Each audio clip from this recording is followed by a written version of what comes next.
Hello and welcome to this special program where we answer your queries on the coronavirus. Now, this is a battle that the world has been fighting for some time now, and yet this is an ever-changing battle. In fact, the top medical watchdog in the United States, the CDC, has added new symptoms of the novel coronavirus to a list of existing ones. The Centers for Disease Control and Prevention, or CDC, which tracks diseases globally and whose officials are directly involved in advanced laboratory work, has now added new symptoms of COVID-19 on its website. They say people with COVID-19 have a wide range of symptoms reported, and these range from mild to severe illnesses. But these symptoms could appear between 2 to 14 days after exposure to the virus. So what has the CDC talked about? Well, the new symptoms include chills, repeated shaking with chills, muscle pain, headaches, a new loss of taste or smell. Now, these symptoms are not among the ones that were listed on the World Health Organization's webpage. Those are just fever, dry cough, tiredness, aches and pains, nasal congestion, sore throat and diarrhea. So these symptoms now being added to that list, and the CDC still points out that these symptoms are not all-inclusive, that people must consult doctors for any other symptoms that are severe or that they are worried about or that are concerning to them. So we'll try and talk a little more to our medical experts this morning about this. We're being joined by Dr. Prabhakar Koregol. He's a consultant interventional cardiologist with Fortis Hospital, Bengaluru. If we can, in fact, have Dr. Prabhakar with us. Very good morning, Dr. Prabhakar. If we can talk a little about these new symptoms that the US's CDC is talking about. Now, we knew of the certain set of symptoms which included sore throat, coughing, fever, etc. But now we're seeing chills, shaking or trembling being added to this, muscle pain, a new loss of smell or taste. So if you could tell us a little more about these, and in your experience, have patients complained of this? Yeah, good morning. As it happens with any viral infections, it will have one dominant system which it affects. Like in the coronavirus case, it's a respiratory system. So the classical symptoms that were described so far are the ones which occur in majority of the patients. But at the same time, viruses can infect other systems as well. So now we are coming up and seeing the patients who have gut symptoms, that is the abdominal pain, diarrhea, vomiting, and also you have these patients coming with the skin changes, dermatological manifestations in the foot, and certain of the neurological and cardiac manifestations as well. Right. That's very interesting that you mentioned the dermatological changes of the foot. In fact, we've seen those photographs, and there have been reports, media reports of this also. Now, in your opinion, are there people who are particularly prone to these things, or does the virus just have different manifestations in different people? As per whatever the information we have so far, it looks like virus just does have different manifestations, which happens with any other viral infections also. Right. But number-wise, what we have seen is it's more common in the younger people, children's, and it's more common in the people who already have some dermatological issues. I see. So, Doctor, I guess the question on everybody's minds right now is, if these symptoms are always changing and if people have such differing symptoms also, then how are they to ever make a self-diagnosis? And at what point should they reach out for medical help? For atypical symptoms, it's very difficult to make a self-diagnosis. As for the patients, we can always say this is a typical symptom and you look at this and make a self-diagnosis. And whenever there's a pandemic or epidemic going on, any symptom should be viewed with a suspicion of being related to the epidemic and pandemic if it's not a routine symptom for you. So anything that is unusual, anything that is new, one should consult the doctor. All right, let's go across to the first caller. Joining us on the phone line from Pune is Prem Ananthraman. Go ahead with your question. Yeah, I would like to know the procedure of plasma therapy. Okay. Good morning, Prema. Plasma therapy is still an experimental therapy. We would not say that it is the treatment that has been established. As of now, we are doing it because there is no other viable option. Plasma therapy, to put it in a simple terms, is like a blood transfusion. The plasma from a patient who is recovered from the coronavirus infection is taken and it is given like a blood transfusion through the IV infusion. Generally, it varies from the institute to institute, but about 200 ml of plasma is transfused one after the another, 2 consecutive samples. All right, Prem, I hope that answered your question adequately. As we wait for our next caller, Dr. Koregowal, I'd also like to ask you about these specific symptoms that are now being talked about. When we talk about chills or shaking with chills, what does that exactly imply? I mean, would this be similar to the shivering that one gets, for instance, when one has malaria? How is one to know exactly what a chill is? Is it just a feeling of being cold? How would you describe it? Yeah, we have 3 components for the fever. One is the feeling of the heat or the fever itself. Then, whenever the fever starts subsiding or going into, you take some medications, you develop this coolness and the shaking of the body because of the muscles. So that being the, it will be like a malaria-like only, but generally viral infections cause lesser amount of shakiness and the chills in comparison to the malaria. Malaria causes very severe rigors and chills. Right. We do have another caller on the phone line with us. We're being joined by Anthony from Puducherry. Anthony, go ahead with your question. Good morning, sir. This is Anthony from Pondicherry. Sir, actually, a person affected by the coronavirus came to death means. What will happen to the virus? I mean, you were not allowed it for the, at the time of cremation, you were not allowed more persons. So right. What will happen to the virus? Okay, I think it's these are reports that are disturbing us all. Incidents of people who are not allowing cremations to go ahead and are worried about infection and contagion from dead bodies. So, why is that the case, Doctor? Mr. Anthony, as of now, whatever the information we have, the transmission of coronavirus is through the respiratory fomites. That is when somebody coughs, somebody breathes heavily in a very enclosed environment. So there's no question of a dead man doing any of these. And yes, contact, like before the body is buried or disposed, the people who are gone to touch the body are likely to contract the infection. That is why there are certain specific modalities. But when in a sanitized model with sodium hypochlorite being used as a sanitizer, when the body is buried, after that, we don't have any evidence of infection being spread or infection surviving in the grave or something like that, that somebody contracts it at a later stage. So I don't think somebody has to be worried about allowing somebody being buried or in a normal grave or in the whatever the places they are usually buried. So the viruses will get destroyed once they get into the inanimate tissue. All right. Nelson is joining us from Kanyakumari this morning. Nelson, go ahead.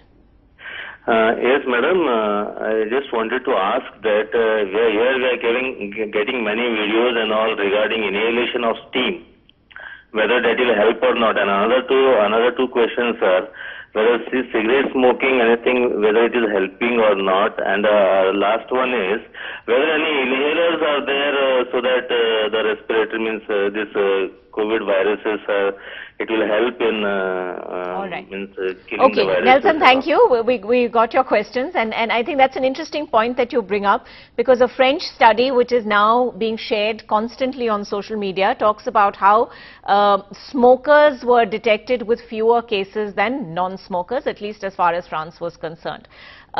Medically, is there any backing to this? No doubt there'll be a lot of such studies, and people will interpret it in the way they like. But Dr. Koregowal, what is your view on this? Yeah, Mr. Nelson. My first question is no to all 3 questions that you put across. See, there is always what is called causal relation. That is, it has like a direct cause to the disease or the cure. The other is an association. Whatever study we have regarding the smoking is only an association. And we cannot give importance to it saying that smoking protects the people from the coronaviruses. So it's a very clear no to the smoking. Coming to your other questions like steam inhalation, use of inhaler, it comes to maintaining what we call as a respiratory hygiene. Suppose if you get, you would have noticed when you lose sleep, when you are not hygienic, when you are not taking a proper diet, your likelihood of catching the respiratory infection increases. So those respiratory hygienes, if maintained, like maintaining your throat gargling or steam inhalation, will reduce the chances of contracting the infection, but it doesn't do anything to the person who is already contracted the infection. And there are no inhalers specific for coronavirus. But suppose if somebody is using the inhaler for some health issues, they can continue to use it without the fear. All right. Thank you for that, Doctor. On a larger question, now we're seeing the government also talking about sort of easing of restrictions. India is already divided into green, orange and red zones. Now, in the red zones, presumably the lockdown is still going to be very strictly enforced beyond the 3rd of May as well. But in green zones where there are fewer or no cases now for a significant length of time, restrictions will gradually be eased. What is this going to mean in terms of what people should personally be doing in green zones? How should they continue to socially distance? Should they continue to wear masks? What are the best practices that everyone should be following? Though politically incorrect, I would like to make two statements before I answer this question.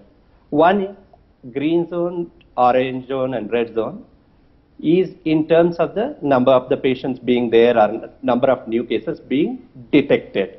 But this doesn't reflect the whole scenario because we have lots of asymptomatic carriers and such of those people walking around. And all that you need is one person who has an infection to come in contact with you to infect you. We don't need a whole lot of people to be infected.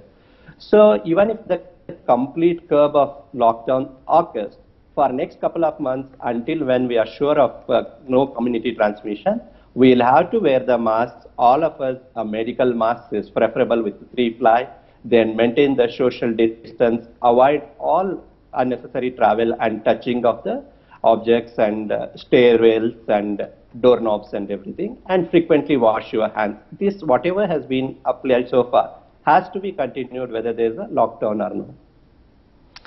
All right. Thank you for that. We have our next caller. Antonio is calling us from Delhi. Antonio, go ahead. Can I speak to the doctor now? Yes. Sir, I heard about oxygenated blood being sent into a COVID patient and cures him. How is that possible, sir? Is that possible? I heard of that. No. See, one of the major problems with the COVID patients is a low oxygen. Their lungs are not able to extract the oxygen and use it. So whenever there's a scenario like that, what we call as a severe respiratory failure, we have got the support systems in the form of ventilator. What you're talking probably refers to something like an ECMO or ECMO equivalence. But we don't have many cases wherein the ECMO has been used in patients with a coronavirus that has been reported so far. But it is possible to send an oxygenated blood to the coronavirus infected patients or any patients on respiratory failure by doing what we call as a extracorporeal membrane oxygenation. Like your lung is not able to extract the oxygen, you have a machine outside which provides the oxygen to the blood, and that blood recirculates in the patient's body. It's not a specific treatment for coronavirus, but it's a treatment of respiratory failure. All right. Dr. Korigal, one other thing that's been talked about quite a lot now in recent days is whether the oral polio vaccine can actually have any effect on COVID-19, whether it can prevent or slow the spread of COVID-19. Now, of course, we heard about the BCG vaccine. Now it's the oral polio vaccine. Presumably, a lot of existing medicines and vaccines are being looked at to see if they can be repurposed. So, is there any basis to research about oral polio vaccine? See, all possible modalities, yes, there's a role of research and look at it if it has any positive impact. But whatever we have so far regarding any vaccine or any other protective mechanisms that we talk about, whether it's a vaccine, whether it's a BCG vaccine or temperature, everything is only presumptive. We still don't have a very conclusive evidence of it being working, except for looking at the COVID vaccines. All right. Dr. Ramesh is calling us from Mysuru. Dr. Ramesh, go ahead. Good morning to both. Good morning. I would like to know during the plasma therapy whether the blood group has to be taken into consideration and what is the usual procedure for this? Yeah, very good question, Dr. Ramesh. Yes, as of now, ABO compatibility is considered to be one of the components in most of the written research protocols. Actually, strictly speaking, plasma therapy can be done in an ABO mismatch in certain blood group patients. But as of today, the ABO compatibility is considered as a must in majority of the protocols because we don't want any adverse reaction related to the incompatible blood transfusion. So as far as the procedure is concerned, the ABO compatibility of the donor is done. Donor is selected either a cured patient after 14 days where the serology is negative or the swabs are negative, or after 28 days of clinical cure without any tests also. Then the blood is collected from the donor and plasmapheresis and done and separated plasma is transfused into the patient in 2 settings in majority of the protocols. That is how the process is done. So ABO matching is must, just like any blood transfusion matching. Right. We're almost out of time right now. So is there any final comments, Dr. Koregol, that you'd like to make, any final advice that you'd like to give our viewers this morning? One thing I would like to say is coronavirus, yes, though is scary and doing lots of havoc across the globe, we have been able to control it well and manage it well. With most of the people, it's going to behave like a simple viral infection without causing the death. You don't have to be worried, like I hear people jumping out of the window because they develop a coronavirus. So you don't have to be scared so much, but taking all the protective measures as much as possible, just the barriers, they are the only proven methods, and we'll wait for the vaccine and the other therapies to come into the realm, which should soon come in, and we should all be protected. Thanks so much for that. I'm going to try and squeeze in one last caller. Prashant is joining us from Bhopal. Prashant, go ahead. Yeah, thank you. Hi. My question is to the eminent doctor. Would the immunomodulators help in building up the immunity against this COVID-19? One, and if yes, then at what stage should it be given? There are people trying them. We still don't have a definitive evidence that they will definitely help because there's always a risk of flaring up of the infection also. There are people who have a research which has varied this thing to telling that it will help. And again, since most of the modalities are tried only in the severe cases, we still don't definitely know whether we should start earlier than when they have a respiratory failure. As of now, they are trying it when the patients progress from at least moderate or moderate to severe, because these being the experimental therapies. All right. I think we leave it at that for today. Thanks very much indeed, Dr. Koregol, for joining us on the show and answering a range of questions from both medical practitioners and lay people out there, and indeed all our questions on the newly listed symptoms. Thanks for watching. Do join us again tomorrow.